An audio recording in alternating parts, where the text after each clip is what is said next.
ఈ రోజు ఎవరు చేస్తున్నారంటే కడాన మహిళా పోలీస్ 2600 మంది బిఎల్ఓని మహిళా పోలీసులు పెట్టేశారు.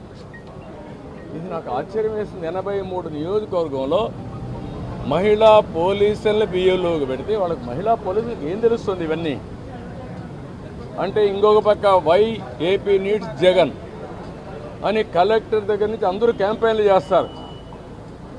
ఇప్పుడు చేసిన అరాచకం చాలదు, రాతి యుగానికి తీసుకుపోవడానికి అలాంటి వాళ్ళు పెట్టుకొని చేసే పరిస్థితికి వస్తున్నారు.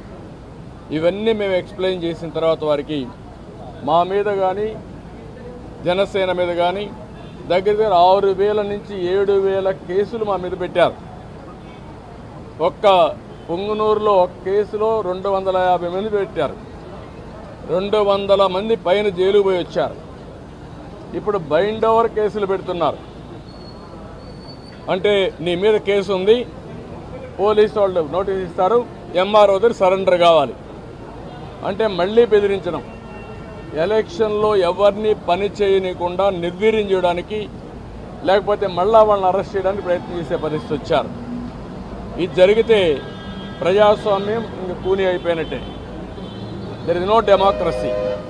నేను ఆ విషయం చెప్పాను. మొన్న తెలంగాణ ఎలక్షన్లో 1 డేలో ఎలక్షన్ జరిగిందా లేదా అనేది తెలియని విధంగా జరిగింది. అంత స్మూత్గా జరిగింది, ప్రాసెస్ కూడా పర్ఫెక్ట్గా జరిగింది. ఈరోజు ఆంధ్రప్రదేశ్లో అక్కడ ఇంత ఓటర్స్ ఎన్యూమరేషన్ ఫ్రాడ్ జరిగిందని, బిఎల్ఓలు తప్పులు చేశారని, టీచర్లు తీయేశారని ఎక్కడ కంప్లైంట్స్ లేవు. భారతదేశ చరిత్రలో ఫస్ట్ టైం ఇవన్నీ వస్తున్నాయి. మేమన్నీ డీటెయిల్డ్గా ఎక్స్ప్లెయిన్ చేశాం. ఓపికగా విన్నారు, చాలా ఫర్మ్గా కూడా చెప్పారు. మేము ప్రజాస్వామ్యాన్ని కాపాడడానికి అన్ని విధాల ప్రయత్నం చేస్తాం, ఎక్కడ కాంప్రమైజ్ కాం, రిజల్ట్స్ మీరే చూస్తారని వారు హామీ ఇచ్చారు. వారు ఇచ్చిన హామీతో నేను ఒకటే అనుకుంటున్నాను, ఎలక్షన్ కమిషన్ అవసరమైతే సెంట్రల్ పోలీస్ అబ్జర్వర్స్ని పంపించాలి, సెపరేట్ సెల్ పెట్టాలి. అవన్నీ పెట్టి ఎక్కడికక్కడ మానిటర్ చేసి ఎలాంటి అవకతవకలు జరగకుండా ఇప్పుడు ఫైనల్ లిస్ట్ వచ్చే కొందికి వినపడలేదా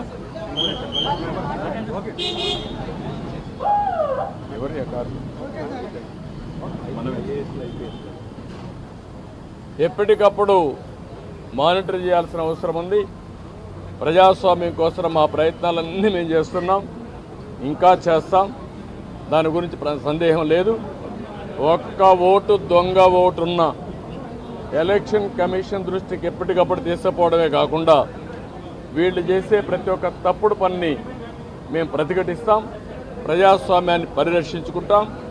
అదే సమయంలో ఎవరిని వదిలిపెట్టాం. కడాన కోర్టుకు కూడా వెళ్ళి తప్పు చేస్తే మాత్రం శిక్ష పడే వరకు ముందుకు పోతామని చెప్పి విజ్ఞప్తి చేస్తున్నా. We are confident. ఎలక్షన్ కమిషన్ అయితే పేషెంట్గా వినడమే కాకుండా వారు 5 కోట్ల మంది కంటే 4 కోట్ల ఓటర్స్ ఉన్నారు, వారందరికీ ఒక భరోసా ఇచ్చినట్టు వాళ్ళు భరోసా ఇచ్చారు. అది అమలవుతుందనే ఆశాభావంతో ముందుకు పోతున్నాం. సార్, తెలంగాణలో వేసిన ఓటర్లు చాలా మంది ఏపీలో కూడా ఓటు నమోదు చేస్తున్నారు, రీఎంట్రీ ఓట్లు ఎక్కువ ఉన్నాయని వైసీపీ గారు. నేనేమంటానంటే మీరు ఎన్నెన్న ఆరోపణ ఏంటి, వాడు ఓటేసినప్పుడు వాళ్ళకి నోటీస్ ఇచ్చి పర్ఫెక్ట్గా చేయాలి తప్ప మీరెవరు డిలీట్ చేయడానికి? ఎలక్షన్ కమిషన్ చేయాల్సిన పని, ఎలక్షన్ ఆఫీసర్లు చేయాల్సిన పని నువ్వు చేయడానికి. నువ్వు కంప్లైంట్ ఇస్తావు, ఇచ్చిన తర్వాత వాళ్ళు వెరిఫై చేయాలి. ఒకవేళ ఇక్కడి నుంచి వేరే ప్రాంతానికి పోయారు, అక్కడ ఓటేయరు అంటే ఓటు ఇవ్వవా నువ్వు? అమెరికాకి వెళ్ళారు, అమెరికా నుంచి వచ్చి ఓటేస్తారు. వాడి యొక్క జన్మభూమి పైన, ఈ రాష్ట్రం పైన వాళ్ళకుండే ప్రేమ, ఈ రాష్ట్రంలో పుట్టిన వాళ్ళు. అంతేగాని నువ్వు కర్ణాటకకు పోయావు, నువ్వు ఓటేయడానికి వీల్లేదు, నువ్వు ఉపాధి కల్పిస్తే ఇక్కడే ఉంటారు, అవకాశాలు కల్పిస్తే ఇక్కడే ఉండేవాళ్ళు. ఎందుకు పోయారు? అవకాశాలు లేకుండా పోయారు. అలాంటి వాళ్ళకి మేము ఓటు ఇవ్వమంటే కరెక్ట్ కాదు. అది వెరిఫై చేసుకోవాలి. అక్కడ వేయకుండా ఇక్కడ వేస్తే ఎలాంటి తప్పులు. టీచర్లకు సంబంధించి క్లారిటీ ఇచ్చారా సార్? ఎలక్షన్ విధుల్లో టీచర్లని ఉపయోగించే విషయంలో క్లారిటీ ఇచ్చారా? నేను అన్నీ చెప్పిన తర్వాత వారు విన్నారు, చేస్తామనే విధంగా చెప్పారు. ఎట్టి పరిస్థితుల్లో సచివాలయ స్టాఫ్ వేయడం కరెక్ట్ కాదు. సెలక్షన్ ప్రాసెస్ కాదు, competitive best practices all over the country ఏవైతే చేస్తారో అవే చేయాలి.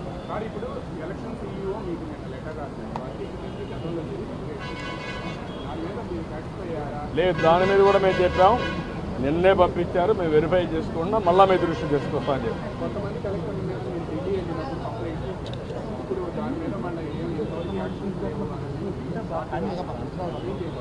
ఈరోజు కూడా మళ్ళీ మేము చెప్పాం, ప్రతి ఒక్క ఆఫీసర్ పైన మేము స్పెసిఫిక్ ఎవిడెన్స్ ఇచ్చాం, దానిపైన లాజికల్గా యాక్షన్ తీసుకోవాలి, క్రిమినల్ ప్రాసిక్యూషన్ కూడా చేయాలి.